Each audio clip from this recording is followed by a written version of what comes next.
Now, some of these responses reflect a recognizably human fear of the unknown and a discomfort with the uncertainty of change. But this is not a time to act out of fear. This is a time to summon our national virtues of inclusivity, of diversity, of compassion and open-mindedness.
I believe you're going to see an explosion in homeschools. If this prevails, parents are going to look for private schools. Parents are not going to send their 14-year-old daughters into the shower to the bathroom with 14-year-old boys. It's not going to happen. This has everything to do with keeping the federal government out of local issues. This is an incredible overreach by the Obama administration, like none that we have ever seen. School districts are being told they must allow transgender students to use the bathroom they identify with, not the gender listed on their birth certificate. That directive came down today from the Obama administration. For example, someone who was born a boy but identifies as a girl would be able to use the girls' restroom. Every public school in the country must let transgender students use bathrooms and locker rooms that match their current gender identity. Now, tonight, schools are looking very closely over this joint letter from the Department of Education and the Department of Justice, because it really could have a big impact when it comes to money. Why can't parents and the public have input on this policy? When we err on the side of fear, we amplify hysteria. The issue had already boiled over in Fort Worth after the state's fifth largest school district said it would enforce a policy which includes letting transgender students choose the restroom they use, regardless of their gender at birth. Taxpayers and parents should be outraged at this shocking violation and breach of the public trust. Get back to education, repeal the policy. Public schools that do not comply risk losing federal aid. The directive brought a defiant response from leaders here in Texas. Democracy. In Fort Worth, the new federal guidelines seem to intensify the debate rather than settle it. Idaho Governor Butch Otter released a statement saying in part, threatening to withhold federal Title IX funding for failure to comply with this offensive attempt at social engineering only harms our children. It is unwarranted, unprecedented, and unacceptable.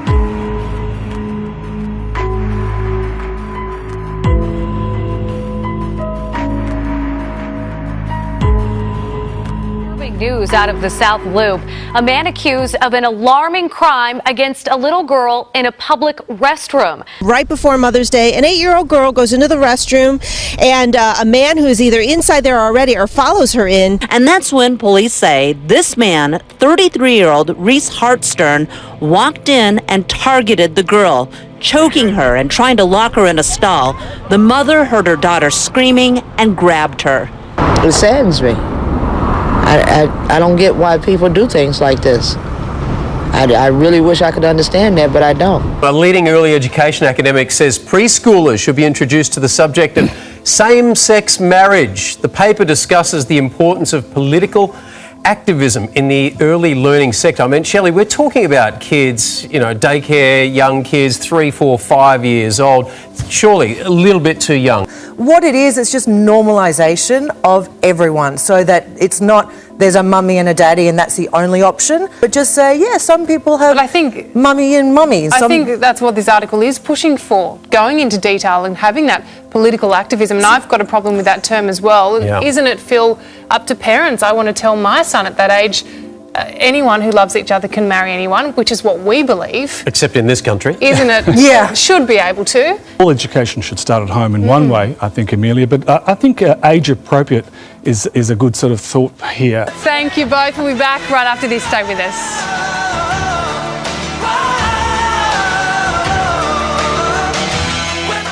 The family of a man who was run over outside of a 7-Eleven after being punched and knocked out is now suing the convenience store and now hoping the videotape will help police find his attacker.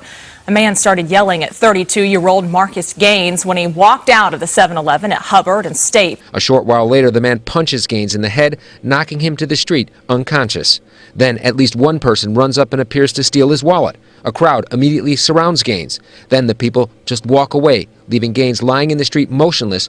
A group gathered around him and then dissipated as Gaines laid in the crosswalk for nearly 2 minutes, others walking past and doing nothing to help him. Then a taxi makes a turn and runs Gaines over. Attorneys for the Chicago bartender say this didn't have to happen. Like, who are we as people? Do we not love each other anymore where we can help? What about the neighbors, the bar that he left? What about, again, the 7-Eleven security guard? How do you just leave this guy and stand over him? All right, developing right now at 6. People just stand by. Some even laugh as a man beats a woman.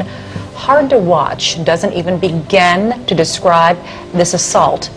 The reaction is just amazing. The video from North Philadelphia came to us from a Fresco user today. Did anybody try to help the woman? No one. Just bystanders, just smiling, laughing, and just standing around like a normal day. Like nothing really was happening. You were in that neighborhood this afternoon, and I have to say, this is beyond disturbing. It's appalling. It is. It is very troubling, Lucy, and police are investigating. They say they cannot believe that no one stepped in to help. There's at least 10 individuals that are standing around watching this, approximately 5 males that are watching this, and no one is intervening in a female being beat this way in the middle of the day. Dr. Farley, it goes beyond people just standing around, which is terrible enough. I mean, some people, you saw them. They're laughing. I mean, the other ones, they're recording. There are people smiling. I mean, what does this say? It says nothing good. Let's put it that way.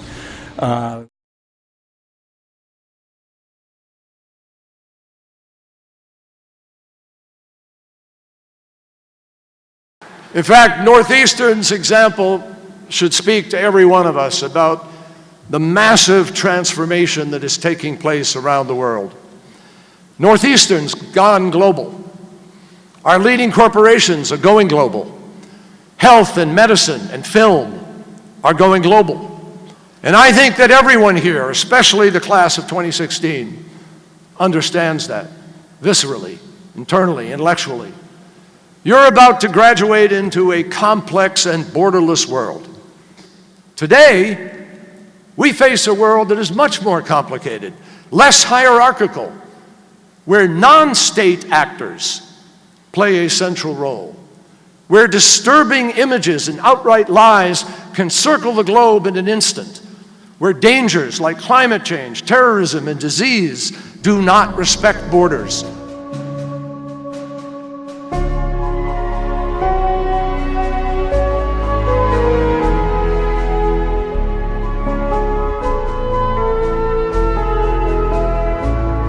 Police in Manchester have issued an apology following a terrorism training exercise overnight. There's been strong criticism after the fake suicide bomber yelled, "God is great" in Arabic before detonating an explosive. Manchester's mayor and crime commissioner called it ill-judged, unnecessary and unacceptable.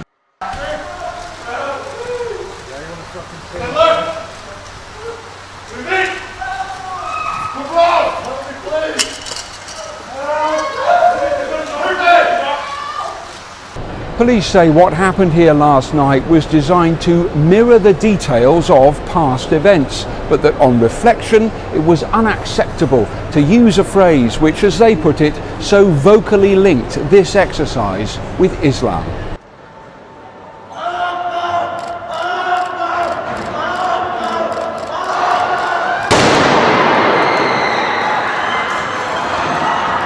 A mock suicide bomber simulates an attack. His phrase, Allahu Akbar, prompted complaints, and Greater Manchester Police have since apologised. A gunman moved through the crowd as police arrived. Attention please, this is an important announcement to supporters currently in the south and east stand. Please remain in your seats waiting for further instruction and information. Yeah, so I was in the area where you can have a beverage or food. My daughter was sitting in the seat in the north stand, yes, Sir Alex Ferguson stand, and they announced right away, can everybody in this zone please leave? UK police say the device found at Manchester United Stadium was not viable. Earlier, police announced they had carried out a controlled explosion on a suspect package at Old Trafford Stadium. The UK anti-terror officials say full search of stadium is taking place. In September of 2014, the FBI retired its old fingerprint system and replaced it with the next generation. The $1.2 billion program sends digital fingerprints to agents in the field and uses facial recognition technology to help them track down terrorists. Today, NGI is fully operational, but the program is not without controversy. Government Matters' Diane Cho got exclusive access to the FBI's biometrics campus in West Virginia. It's an area so restricted, even our crew needed a background check. My biggest concerns with face recognition technology are the fact that it can be used at some point in the future to track people as they move about through society. Technology she believes one day could potentially blur the line between protecting civil liberties and national security. For Government Matters, I'm Diane Cho. Dan, you're going to stay with us as we're going to talk about another incredible discovery. NASA's Kepler mission has verified the existence of over 1,000 new planets, 9 of which are considered Earth-like worlds that could potentially harbor life. Stargazers around the world are being treated to a rare sighting today as Mercury takes a trip across the sun. Mercury zooms around the sun often, but Earth, the sun, and Mercury rarely align. In fact, it's an event that NASA says occurs only about 13 times a century. So it's a day of superstition that some historians think can be traced back to the crucifixion of Jesus. But if you think that the modern age has bypassed the mysticism of good and evil, think again. Assume that our way of viewing reality is the way or the only way, again, I think is to limit ourselves.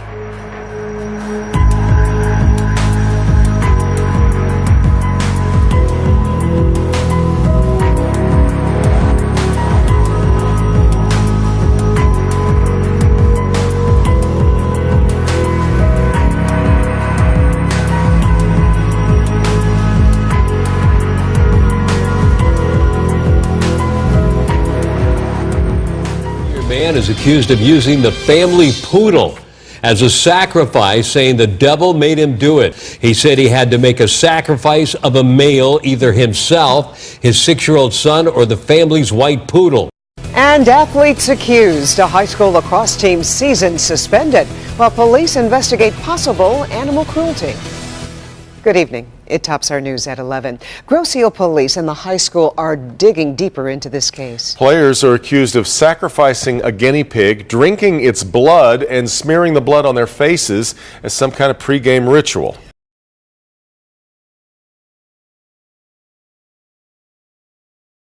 Reports are pouring in of a spiritual awakening that started in a local church and is now touching the entire region. Among young people in southern West Virginia, we told you several weeks ago about how a circle of students praying was actually broken up by a teacher.